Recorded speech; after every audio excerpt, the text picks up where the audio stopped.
जी, अस्सलाम वालेकुम। उम्मीद है कि आप तमाम दोस्त खैरियत से होंगे और मार्केट को खूब आपने आज एन्जॉय किया होगा। आज माशाल्लाह से मार्केट ने 4000 पॉइंट्स जो हैं वो ऐड किए हैं। ब्रेकआउट था मार्केट का, ब्रेकआउट बहुत ही अच्छे मोमेंटम के साथ हुआ है। लेकिन चूँकि बैंकिंग सेक्टर की परफ़ॉर्मेंस है, तो उस पर भी थोड़ा बात करेंगे, फिर कुछ खबरें हैं उनको भी शामिल करेंगे और लास्ट पे इंशाल्लाह पाकिस्तान री-इंश्योरेंस का चार्ट जो है वो भी आपके साथ डिस्कस करेंगे। अच्छा, आज एक मज़े की बात आपके साथ शेयर करना थी चूँकि बैंकिंग सेक्टर की परफ़ॉर्मेंस थी आज सबसे ज़्यादा। तो हमारे दोस्त हैं तो वो कहते हैं जी कि हम जो है वो सिर्फ़ केएमआई में काम करते हैं। तो वो कह रहे नहीं यार कुछ जो है ना वो मज़ा नहीं आया। तो मैंने कहा यार ये कौन-सी बात है? मसलन मार्केट की मूव तो बहरहाल अपनी जगह पर मौजूद है, इससे मार्केट में एक मोमेंटम पैदा होगा। तो वो कह रहे थे नहीं, नहीं यार वो असल में वो बैंकिंग सेक्टर है ना तो वो हम तो केएमआई और सारी चीज़ों को देखते हैं। तो फिर मैंने ज़रा उनसे कहा, मैंने कहा चलिए ऐसा करें फिर जो ये केएमआई के अलावा जो कमीशन आती है वो फिर आप मुझे दे दिया करें। क्योंकि जिस वक़्त कमीशन जनरेट होती है तो वो कमीशन तो नहीं ना देखते कि जो कमीशन आ रही है वो बैंकिंग सेक्टर से आ रही है या किसी और सेक्टर से आ रही है, तो वो दोस्त हमारे आज थोड़ा-सा नाराज़ हो गए हमसे। रूटीन की बातें जो थी एक दोस्त के साथ गुफ्तगू वो मैंने आपके साथ शेयर की लाइटर मूड। अब चलते हैं आगे। 4000 पॉइंट्स जो हैं वो आज मार्केट ने ऐड किए हैं। वॉल्यूम अच्छा था। भारी भरकम जो है वो सेक्टर चला तो फिर ज़ाहिर-सी बात है कि मार्केट के अंदर मोमेंटम जो है वो बना है। ब्रेकआउट के हवाले से क्या सिचुएशन है और नेक्स्ट रेजिस्टेंस क्या है, उसको भी इंशाल्लाह देखेंगे। सर्किट ब्रेकर की बात करें तो एक अच्छी बात ये है कि आज अपर कैप में हमें कम कंपनीज़ जो हैं वो नज़र आ रही हैं। तो ये असर होता है इन चीज़ों का कि जिस वक़्त मार्केट में पॉइंट्स फैलते हैं, पूरी मार्केट में जो है वो सेक्टर्स के अंदर थोड़ी-सी मूव हमें देखने को मिलती है। तो उससे मार्केट के अंदर जो मोमेंटम बनता है वो एज़ कंपेयर टू 25-30 या 35 अपर लॉक की निस्बत वो मोमेंटम ज़्यादा बेहतर होता है। तो बहरहाल आज सिचुएशन जो थी वो बहुत बेहतर रही। लोअर कैप की बात करें तो कुछ भी जो है वो मौजूद नहीं है। पॉज़िटिव इम्पैक्ट यकीनन अपनी जगह पर मौजूद है मुख़्तलिफ़ जो ख़बरें हैं उसके हवाले से और मज़े की बात ये है कि आज जिस वक़्त चलेंगी ना ख़बरें और वो न्यूज़ वग़ैरह न्यूज़ चैनल्स जो हैं जब वो चलाएँगे कि मार्केट जो है वो एक मर्तबा फिर उसने साल जो हमारा मालियाती साल है उसके पहले दिन सलामी दी है तो अब लोग फिर खुश होके आएँगे वापस। ये वो चीज़ है जिसको हम अपने हर ट्रेनिंग सेशन के अंदर हम क्वेश्चन आंसरिंग सेशन के अंदर ये चीज़ दोहराते रहते हैं कि अगर आपने मार्केट में रहना है, तो फिर अपनी स्ट्रैटेजी के मुताबिक रहें। खबरें सुनकर या मार्केट के ग्रीन होने पर आप मार्केट में आ जाएँ और रेड होने पर आप मार्केट से निकल जाएँ, तो फिर तो आप मार्केट का फ्यूल है ना। आएँ, अपना पैसा बर्न करें और फिर आप उसमें से निकल जाएँ। क्योंकि जिस वक़्त मार्केट ऊपर लेवल पर ट्रेड कर रही होती है, शेयर्स की प्राइसेज़ बढ़ चुकी होती हैं, वहाँ से अगर 1% की रिट्रेसमेंट भी आती है, तो उसमें फिर आप लोग जो हैं वो फिर डर जाते हैं। तो ये चीज़ें ऐसी हैं जिनको आप ज़रूर जो है वो ज़हन-नशीन रखें। खबरों की पॉज़िटिविटी के हवाले से यूएस ईरान के हवाले से पहले तो मामलात ये थे, ईरान ने डिनाई किया जी कि हम तो कोई बात नहीं कर रहे। लेकिन अब जो है इस तरफ से भी बातें आना शुरू हो गई हैं इस खबर के मुताबिक जी इनडायरेक्ट टॉक्स जो हैं वो हो रही हैं।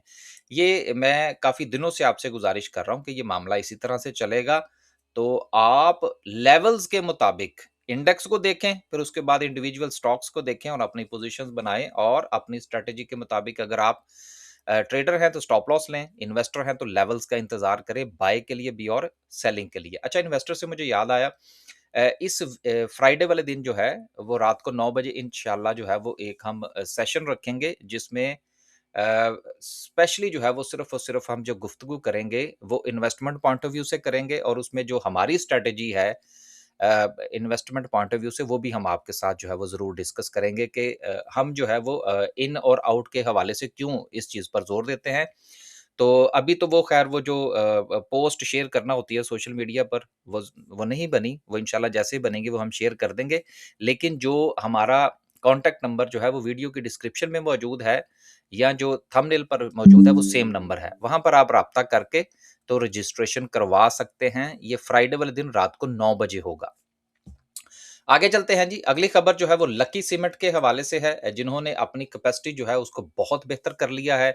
देखिए लकी सीमेंट के हवाले से सिर्फ़ ये राय कायम मैं नहीं करता कभी भी कि जी ये सिर्फ़ सीमेंट के पॉइंट ऑफ व्यू से है। एक तो कंपनी अच्छी है, लोग काम करने वाले हैं और ये हो गए निषाद ग्रुप हो गया या हमारे जो है वो दूसरे जो यूबीएल वाले लोग हैं वो हो गए। ये वो तमाम लोग हैं जो काम करने वाले हैं। काफ़ी पुराने जो है वो काम करने वाले हैं। एंग्रो वाले हो गए, दाऊद ग्रुप हो गया।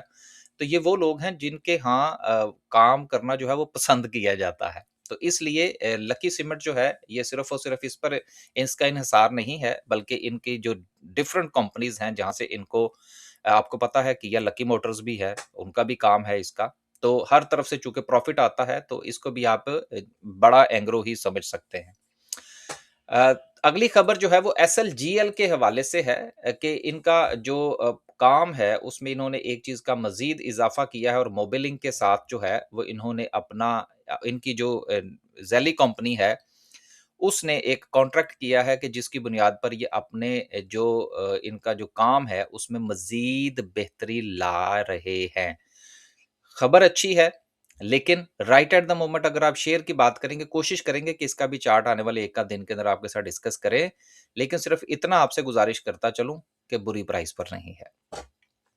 अगली खबर जो है वो पीटीसी के हवाले से है और आपको पता है कि टेलीनॉर के साथ इनका जो मर्जर था उसके हवाले से इसकी अप्रूवल आ गई है और यही वजह है कि ये शेयर आपको दिन दुगनी और रात चौगुनी तरक्की करता हुआ नज़र आ रहा है।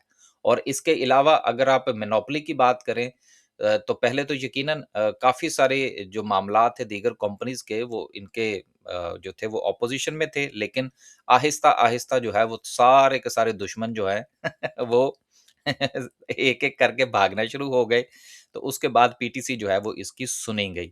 और फ्यूचर के अंदर मज़ीद जो बेहतरी है ख़ास तौर पर जो आने वाला वक़्त है आईटी के हवाले से और जिस तरह से हमारी ज़रूरियात बढ़ रही हैं टेलीकॉम कम्युनिकेशन के हवाले से, सो बहरहाल पीटीसी जो है, ये आने वाले दिनों में मज़ीद बेहतर जो है वो हो सकता है।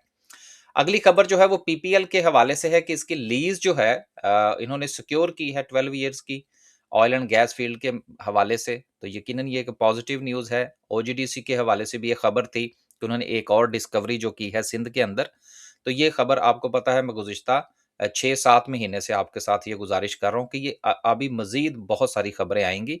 लिहाज़ा अगर आप ऑयल एंड गैस एक्सप्लोरेशन में अगर आप इंटरेस्टेड हैं, क्योंकि अपनी-अपनी लाइकिंग और डिसलाइकिंग होती है ना, तो उस पॉइंट ऑफ व्यू से आप इसको कंसीडर कर सकते हैं। नेक्स्ट जो है वो इन्फ्लेशन के हवाले से ये एक डाटा जो है ये रिलीज़ किया गया है और जब आप इस खबर को पढ़ेंगे तो मंथ और मंथ की बुनियाद पर फिर उसके अलावा ईयर और ईयर की बुनियाद पर आपको डाटा बड़ा मिक्स सा जो है वो महसूस होता हुआ नज़र आएगा। लेकिन राइट एट द मोमेंट जो हमें इन्फ्लेशन के जो फिगर्स हमारे सामने आ रहे हैं, इसमें बहुत बड़ा किरदार जो है वो जंग का भी है, जो कि आबने हुर्मुज़ की बंदिश के बाद जो ऑयल प्राइसेज़ के अंदर उतार-चढ़ाव हुआ, उसका बहुत अमल दखल है। लिहाज़ा मैं ज़ाती तौर पर ये समझता हूँ कि राइट एट द मोमेंट जो डाटा है, इसके ऊपर इतना रिलाय करने की ज़रूरत नहीं है। हाँ, जो 3 महीने के बाद जो डाटा आएगा, उसको आपको ज़रूर देखना चाहिए, जो कि आप यूँ कह लीजिए कि हमारा जो मालियाती साल 26-27 का जो है, उसका जिस वक़्त 3 महीने के बाद डाटा आए, तो उसके ऊपर आप ज़रूर नज़र रखिएगा। वो आने वाले 9 महीने जो हैं, उसमें आपको बहुत सारे की डिजिट्स देगा, जिसकी बुनियाद पर आप अपनी इन्वेस्टमेंट के हवाले से फैसला कर सकेंगे। लास्ट पे डिस्कस करते हैं जी आज की कैंडल को। कैंडल को डिस्कस करने से पहले पाकिस्तान री-इंश्योरेंस का चार्ट जो है, वो आपके साथ डिस्कस करते हैं। अ, पाकिस्तान री-इंश्योरेंस जो है, इसने एक अच्छी मूव दी थी और अच्छा अब देखिए ना मैं एक छोटी-सी गुज़ारिश आपसे जो है वो करता चलूँ कि जब तक आप चीज़ों में अपने टारगेट्स को लेकर नहीं चलेंगे, तो तब तक आप उसमें से कमा नहीं पाते। अब एक मर्तबा जो है, वो हम इसके टॉप जो है, यहाँ से इसका इसमें एग्ज़िट ले चुके हैं। तो ये जो चीज़ है ना एग्ज़िट और री-एंट्री की, यही वो बात है जो मैं हर रोज़ आपको समझाने की कोशिश कर रहा हूँ और ये इंशाल्लाह जो सेशन होगा ना हमारा, उसमें भी हम इन्हीं चीज़ों को डिस्कस करने की कोशिश करेंगे। राइट एट द मोमेंट जो है इसकी गिरावट का जो सिलसिला है वो रुक चुका है और एक डिस्क्लेमर मैं ये देता चलूँ कि हमारे पास ये पहले से मौजूद है। पिछले दिनों मैंने एक शेयर डिस्कस किया था तो वो मैं बताना भूल गया। ये हो जाता है यार वो मेरे हमारे ही ग्रुप में से एक बंदे ने मैसेज कर दिया जी कि आप तो जब भी डिस्कस करते हैं बताते हैं, आज आपने जो है वो नहीं बताया। तो भूल-चूक माफ़ जी, ये हो जाता है जी बाज़-औक़ात। सो राइट एट द मोमेंट अगर हम देखें, सो इसने अपना जो रीसेंट हाई प्लेस किया था, वो इसकी एक बड़ी ही सिग्निफिकेंट जो है, वो रेजिस्टेंस है। जो कि अराउंड कोई साढ़े ₹18 का ज़ोन बनता है। 18 से साढ़े 18 करें तो वो ज़्यादा बेहतर होगा समझने के लिए। ₹18 का जो इसका ज़ोन है, इसने रिसेंटली इसको हिट किया है। लेकिन इससे पहले जो इसने सपोर्ट ली थी, वो ज़ोन भी जो था वो बड़ा सिग्निफिकेंट था। ये वाला ज़ोन जो था, ये भी बहुत सिग्निफिकेंट है सपोर्ट के पॉइंट ऑफ व्यू से, और ₹18 से लेकर ₹18.50 जो है, ये रेजिस्टेंस के पॉइंट ऑफ व्यू से है। अब ये थोड़ा-सा गौर यहाँ पर कीजिएगा, अगर आप को 2 मिनट हो सकता है वीडियो आज थोड़ी-सी लंबी हो जाए। अब आप ये देखिए, यहाँ से लेकर यहाँ तक का जो सिलसिला है इसका, ये आप नोट फरमाइए और इसको नोट कीजिए। तो अब आप ये देखिए कि ये अपने डाउन ट्रेंड से साइडवेज के अंदर जो है वो कन्वर्ट होता हुआ आपको नज़र आ रहा है। तो किसी भी हवाले से जब कोई चीज़ नीचे से ऊपर जाए और उसके बाद साइडवेज हो जाए, तो इसका मतलब ये है कि हो सकता है, लेकिन वो डिपेंड करता है कि वो कैंडल्स किस किस्म की बन रहे हैं। सिर्फ समझाने के लिए गुज़ारिश कर रहा हूँ कि भई इसके वापसी के चांसेस जो हैं वो हो सकते हैं। हमेशा स्टॉक मार्केट के अंदर जो बात है वो इफ और बट के साथ होती है, चांसेस की बुनियाद पर बात होती है, लेवल्स की बुनियाद पर बात होती है। इसी तरह से अगर कोई शेयर जो है वो नीचे आने के बाद साइडवेज होने की कोशिश कर रहा है, तो इसका मतलब ये है कि इसका मूड अब थोड़ा-सा बेहतर होने का चांसेस बन सकते हैं। सो राइट एट द मोमेंट इसने ना सिर्फ के पहले अपनी रेजिस्टेंस जो है उसको हिट किया है, बल्कि उसके बाद इसने सपोर्ट को भी जो है वो इसने टेस्ट किया है, जो कि एक अच्छा साइन है। लिहाजा मुमकिना तौर पर अगर ये अपनी इस सपोर्ट को कंटिन्यू करता है, तो देन इसकी पहला टारगेट जो है वो कोई 18 से साढ़े ₹18 का ज़ोन हो सकता है। अगर ये इसको सक्सेसफुली ब्रेक कर जाता है, तो देन ये अपने जो ट्रेंड की जो तब्दीली है उसमें एंटर हो जाएगा, क्योंकि अभी तक ये साइडवेज में है। अभी अप ट्रेंड में ये नहीं गया, जब तक कि ये साढ़ा अठार 18 से साढ़े 18 का ज़ोन ब्रेक नहीं करता। सो हम किसी को बाय या सेल की कॉल नहीं दे रहे, हमने सिर्फ आपके साथ जो है वो इसके लेवल्स डिस्कस किए हैं। अब डिस्कस करते हैं जी आज की कैंडल को। कैंडल के पॉइंट ऑफ व्यू से हमने पूरी तफसील के साथ ये डिस्कस कर दिया था आपसे कि इसका नेक्स्ट हाई जो है वो हमारी मार्केट का क्या हो सकता है। वो आप जो है वो वीडियो देख सकते हैं। मैं उसका लिंक जो है वो वीडियो की डिस्क्रिप्शन में भी लगाने की कोशिश करूँगा, वो आप देख लीजिएगा। अब right at the moment market ने दिया है ब्रेकआउट। जिस वक़्त मार्केट ने अपनी इस यहाँ से इसने अपना ब्रेकआउट दिया था, तो मैंने आपसे ये गुज़ारिश की थी कि भई अपने इस लेवल के ऊपर प्रॉफ़िट टेकिंग करें, राइट? फिर उसके बाद मैंने आपसे ये गुज़ारिश की थी कि मार्केट यहाँ पर अगर 3-4 दिन ति दो 2-4 कैंडल बनाती है, तो फिर हमें एक अच्छी मूव मिल सकती है। सो बहरहाल अच्छी बात ये है कि मार्केट ने उसी तरह से परफ़ॉर्म किया है और आज मार्केट ने दिया है ब्रेकआउट। अब नेक्स्ट ज़ोन जहाँ पर के आपको प्रॉफ़िट टेकिंग जो है, वो करनी चाहिए, वो मुमकिना तौर पर कोई 188 से लेकर 89 तक का जो है वो ज़ोन बनता है। 1,88,000 से 1,90,000 कर लें जी, ज़रा राउंड फिगर में याद रखना आसान हो जाएगा। इस एरिया के अंदर आपको प्रॉफ़िट टेकिंग अगेन करनी चाहिए। और फिर जिस वक़्त ये यहाँ से अपना ब्रेकआउट देगी, तो फिर जो हमने टारगेट आपको दिया हुआ है जो कि जिस वक़्त हम इसको डिस्कस कर रहे थे कि वो क्या हो सकता है, फिर मार्केट उस तरफ जाएगी। राइट एट द मोमेंट जो है, वो मार्केट के अंदर मोमेंटम मौजूद है, लेकिन अगर आप थोड़ा-सा गौर फरमाएँगे, तो बैंकिंग सेक्टर ही सिर्फ़ मार्केट को सपोर्ट कर रहा है। ये चीज़ें भी नोट डाउन करने वाली होती हैं। इसलिए प्रॉफ़िट टेकिंग की तरफ आपका रुझान होना बहुत ज़रूरी है। बस जी, आज के लिए सिर्फ़ इतना ही। खुश रहें, आबाद रहें, अपने पोर्टफ़ोलियो का ख़्याल रखें। स्टॉक मार्केट इसी चीज़ का नाम है।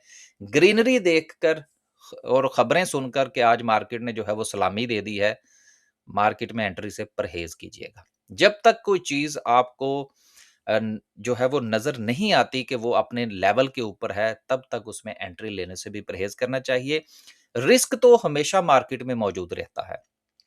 आपका काम या हम अगर काम करते हैं या लोग हमारे साथ काम करते हैं, तो उसमें हमारी 100% कोशिश ये होती है कि रिस्क को मिनिमाइज़ किया जाए। जब आपका रिस्क मिनिमाइज़ होगा, तो इंशाल्लाह प्रॉफ़िट के चांसेस जो हैं, वो बेहतर होंगे। इजाज़त दीजिए जी। अल्लाह हाफ़िज़।